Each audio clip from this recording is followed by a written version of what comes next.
Hey guys, gals, and others. The Cannabis Crone here with Dude. And Dude is looking a little worse for wear, and I kind of wanted to talk about that. I know a lot of people on Facebook anyway are wondering how he's doing. Dude was diagnosed on August 10th with Blastomycosis. Now, when we took him in, initially it was for a wound on his paw. Little bite, little rodent bite, because he liked to dig in other people's homes, and that's not good, is it? So I brought him into Dr. Busby, who put him on a strong course of antibiotics. After the antibiotics were done, after 5 days, we started noticing sores erupting all over his body.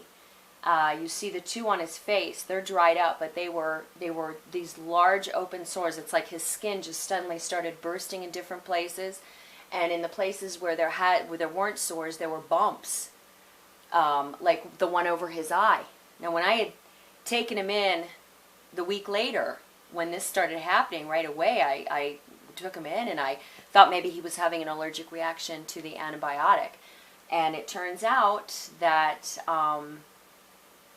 he had blastomycosis. And thank goodness, the vet is an old country vet, and he knows. He's seen it before. He didn't even have to test him. He put him on medication right away, and the prognosis was not good. He basically said, you know, do what you can, see if it works, bring him back in a week. I don't even think he expected him to last the week. We didn't either. The 3 days after that was hell. I mean, he just acted like he was dying. He was. And so I started to do research on blastomycosis, and found out quite a few things that are interesting about it. Number one, it's rife in the headwaters, the Mississippi Headwaters. So if you have a dog and you like walking your dog, say in Bemidji State Park, you need to know that there's a possibility if you let them nose around in the soil or dig in the leaves, there's a possibility that your dog could contract blastomycosis. Now, like anything else, if you have a strong immune system or if your immune system is uncompromised, a lot of times it can live in your gut and you'll never even know you had it. People have died from it, though. In fact, 2 people, one in Cass Lake and one in this area, within the past 5 years. But dogs, you know, I have a friend who had 3 dogs. She lives along the river that feeds Lake Bemidji, and she lost all 3 dogs. They died. So they won't have dogs on the property anymore unless they move, because they know that their soil has this fungus that grows in it. Obviously, Dude is feeling so much better, and that's why I wanted to do this video, because some of the things that we decided to do with him have worked, and I'm just so grateful, because I was almost suicidal, thinking that we were going to lose him after such a short time to such an insidious disease. And watching your beloved dog with his skin just falling off in places, because suddenly his ability to heal has been blocked by this fungus, is so horrible. And I'm going to show you, I'll take the camera and I'll show you some of the places that we're still trying to heal up, and what this disease does. It's horrible. A lot of dogs, it attacks the lungs. For some reason it didn't attack Dude in his lungs, but it was his skin. So somehow his skin was particularly vulnerable at that time. I do know when you take antibiotics, your resistance goes down just ever so slightly. And since the incubation period for blastomycosis is 30 to 100 days, you're just being a butt. Are you showing off? Are you showing off? I can't tell you how much better he looks. And for having blastomycosis, so he was diagnosed on the 10th. On the 17th, I brought him back in. Busby was cautiously optimistic. Now, between the 10th and the 17th was when we decided we were going to go full board. Number one, and let me grab it. Number one, Cannabis Tincture with glycerin. This is the glycerin-based Cannabis Tincture. We've been dosing him 4 times a day, and he needs his dose now, so this is not just a random dosing, it's time. 2 dropperfuls of this. Now, this is Cannabis Tincture. This is a whole spectrum tincture that I make, meaning I don't separate anything. I use the leaves, the stem, the bud, everything. when I make this tincture. So you're getting the full benefits of the plant. The anti-inflammatory was very much needed because of the swollenness of his leg. It was swelled to twice the size. I really thought his leg was going to have to come off because it wouldn't heal. It stayed infected. When we brought him in on the 10th, he had a fever of 105. When we brought him in on the 17th, I have a little calendar here. When we brought him in on the 17th, his fever was down to 101. So he was still he still had a fever, but it was a little lower grade, and that was a good sign, Dr. Busby said. But he was still very cautiously optimistic. So the glycerin tincture. Now I also make a tincture that's an alcohol-based tincture for different things. That's what I use to heal up these cuts, these wounds, I should say. They're not cuts. They're nothing cut. His skin just burst. And he has a spot under his arm that's really bad. It's starting to heal up a little bit. This is one of the reasons why he's wearing a onesie, or a shirt that we tried to get to, to turn it into a onesie, was because he would not stop licking his wounds. Put a cone on, you say. He won't eat with a cone. He literally will not eat or drink. So, and at this point with this disease, we were struggling to keep him eating. And no, stop licking. But we have to be with him constantly. Andy and I have been sleeping in shifts. I'm exhausted. I work at night, so when I leave at 6, Andy takes over. I get home at 1, then I take over. He goes to bed, and I sleep out here on the couch. And then Andy comes out, and then I go back in the bedroom and finish sleeping. And he's out here with him so we've been sleeping in shifts to keep him from tearing at his own wounds, because Dude is the kind of dog that, like, when he got neutered, it took 4 weeks to heal because he would not leave it alone. He's just that way. But hey, stop. But we tried, no licky. No licky, no biting. We tried to, again, use the cone. Here's something you can lick. Lick your bone. Oh, you gonna get that fly? Why don't you focus on that fly for a while? So anyway, we had to put this on him to keep him from getting at a lot of the wounds and sores. I've been keeping his foot wrapped because, again, he'll start going after it as soon as it heals a little bit, because, healing is itchy. So that's been our struggle. And keeping him fed and hydrated. He has always had a good appetite, and we had to basically, what I had to do was give him water with a dropper, so this is how he was drinking water for the longest time. Now, fortunately, hopefully, he's drinking from his bowl. That's a good sign. That's a big sign. He's still very exhausted. We'll take him out to go to the bathroom, wrap his foot, take him outside, and he's okay. When he gets outside, he gets a little frisky, but then as soon as he comes in, he crashes hard, because that friskiness takes a lot out of him. That's one of the things that when your dog has blastomycosis, you have to keep your pup quiet.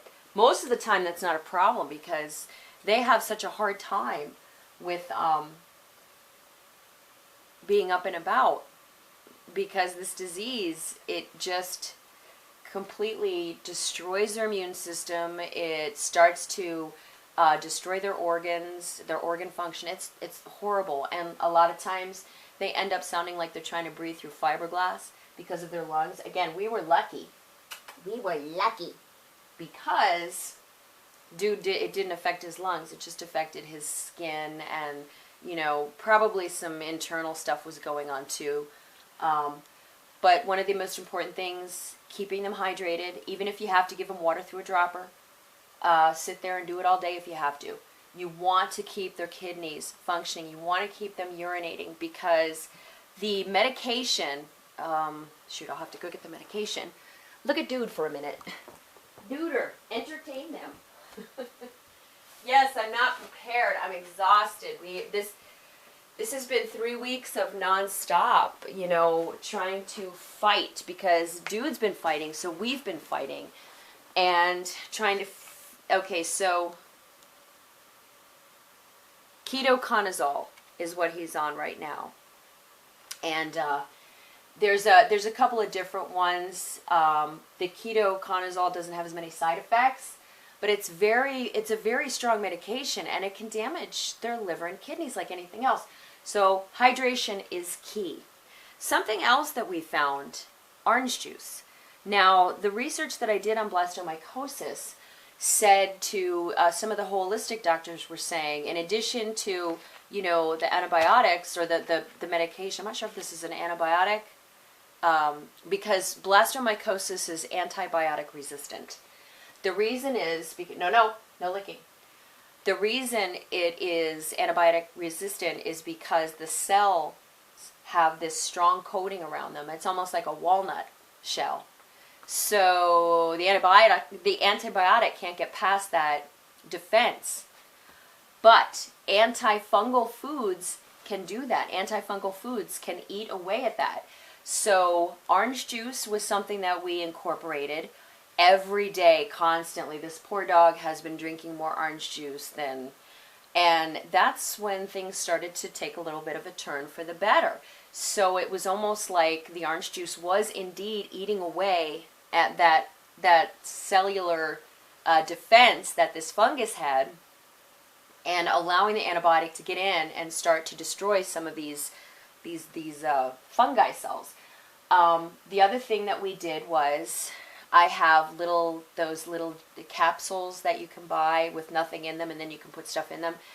And what I did was I took grapefruit seed extract and 5 drops per pill, and he's been taking one every night. So he takes his ketoconazole in the morning, and at night he takes grapefruit seed extract. You have to be really careful because that stuff is potent. You know, that can knock out strep. It's like a really potent, but it also is so corrosive, you know. So you really want to be careful, and just a few drops. But it's been helping. Another thing is Cannabis Balm, which I make. It's basically just coconut oil and cannabis, and that has been healing up the wounds. This stuff is amazing. I mean, it works on everything. So, and he's been, when he didn't have an appetite and wasn't eating, we were blowing smoke in his face. We would, you know, smoke a bowl and blow smoke in his face, and that would do a lot to relieve his pain. And every once in a while an aspirin. So, baby aspirin. He's lost about 15 pounds. When the last time we went to the vet, I could actually lift him onto the table by myself. And he was a big dog.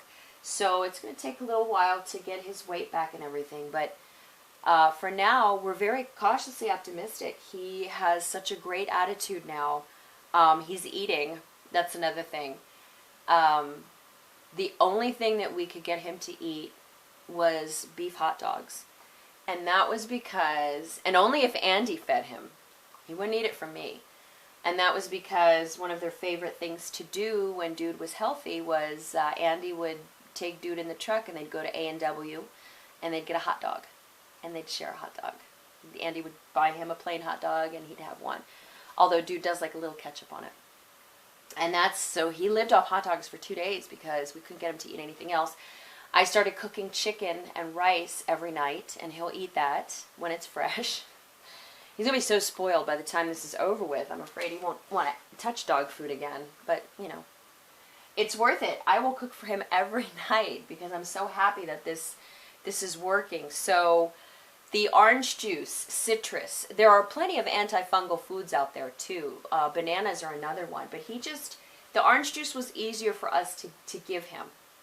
So that was pretty cool that we incorporated that and it worked. So far he's got a little bit. So far so good. I'm hoping we're just taking it a day at a time.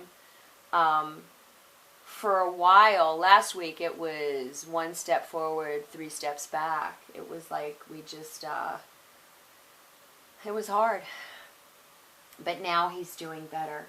And it's because, you know, I hear there's a lot of people out there, a lot of things on Facebook that talk about how cannabis is bad for dogs.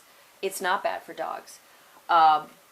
Edibles probably aren't the way to go with a dog, because edibles are very strong and they will knock your dog out. Although we did use edibles the second day, we used a little bit of edible because of the pain that he was in because of these open wounds, you know, and they must have been painful, and he was whining, and so we wanted to make him comfortable, and he slept for a good 14 hours. But I wouldn't recommend normally giving dogs edibles, but tinctures are fine if you've already been microdosing. And Dude, since he moved in with us, has been microdosing a couple of drops in his food. We microdose all of our animals because, you know, he's a Shepsky, he's a Shepherd Husky, and they do have a tendency to get hip dysplasia. So there is high CBD content within the tincture is good for improving bone density. And this is a peer-reviewed study that came out of Israel a while ago. You can, if you go to Hebrew University website in Jerusalem, they have a cannabinoid task force. I've mentioned this before, and I'll try to remember to put it in the link. But it's really, they have some peer-reviewed studies, and that's one of them, about, they were studying the effects of cannabinoids on osteoporosis and found that cannabis can improve bone density. So that's why we were originally microdosing him, and of course we have some elderly pets too, and it really works well for them. So if you're responsible and you know what you're doing, cannabis can be very good for your pup, especially if you're fighting something like blastomycosis. So he is doing better than I could have hoped. We have our fingers crossed. Probably no more walking with Dude. Because the places that I'm going to stick to walking him are probably not going to be as great as, you know, walking through the middle of the woods. But I'm really going to be cautious, you know, especially living in this area. We live on 5 acres, so we can exercise him fine, or we can go around the block. You know, we have dirt roads back here. But I'm staying out of the woods with him. I'll be hiking on my own from now on when I go in the deep woods. We can't take the chance anymore. I've heard some people say that once a dog has had blastomycosis, they're immune to it, but I haven't read anything that is like, that's a definite. This is kind of a guesstimate that you know, a lot of people are saying, well, they're probably going to be immune to it. I'm not taking the chance, not with our baby. No with our babies. No with our baby. No with our baby. No with our baby. No with our baby. And he's gotten to wanting our hands in his mouth, you know, like he's sitting here, he chews, you know, on our hands and stuff, especially when I'm trying to take care of his wound. These are all good signs. He's getting back to the way he was. But it was touch and go there for a little bit. So anyway, if you have a pup with blastomycosis, in addition to whatever medicine your vet recommends, please, you know, feel free to experiment with, you know, low doses of cannabis. You know, Cannabis Tincture, Cannabis Balm, if your dog happens to be one of the ones that has the skin problem. And hydration is very, very important. And lots of love. He hasn't been alone since this started. We've been in shifts. Somebody is always here with him in the same room. It's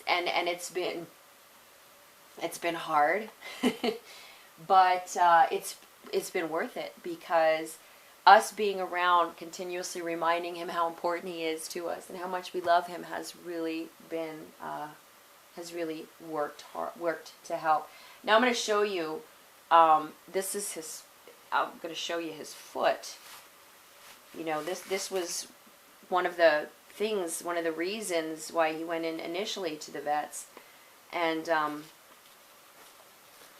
you're not. See, he gets excited because he wants to lick it, and this is a constant battle with us. Okay.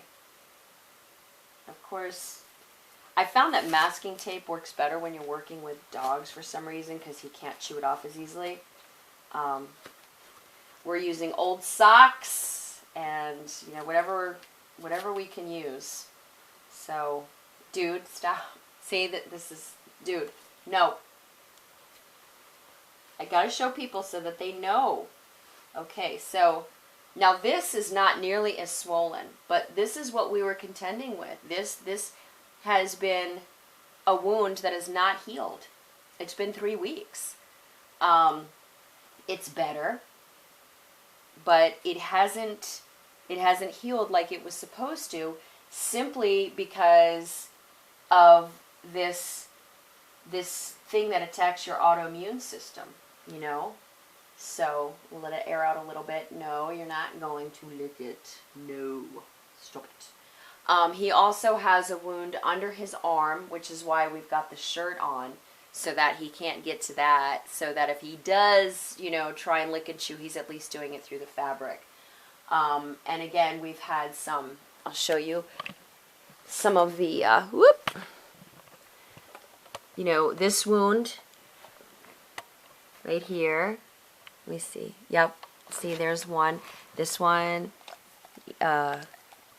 See these, you know, and so that's why we keep the shirt over. And there's about 5 more that he has. 5 more of those wounds. Plus the ones on his face, which were really bad. So the alcohol-based cannabis tincture really worked wonders on healing up some of those wounds. So anyway, we're going to keep fighting because he's fighting. And if you have a dog that gets diagnosed with blastomycosis, first of all, you have my sympathies. I'm so sorry, because it's an awful, insidious disease. It's horrible. But, you know, there is hope. And if you just do your research and look into the antifungal foods, and your coconut oil is another one that's really good for destroying this fungus. And hopefully you have a vet who is able to work with you, because financially it can devastate people. A lot of people have to make a decision between the treatment and their dog because they just don't make enough money, and that's kind of a horrible decision to have to force somebody to make.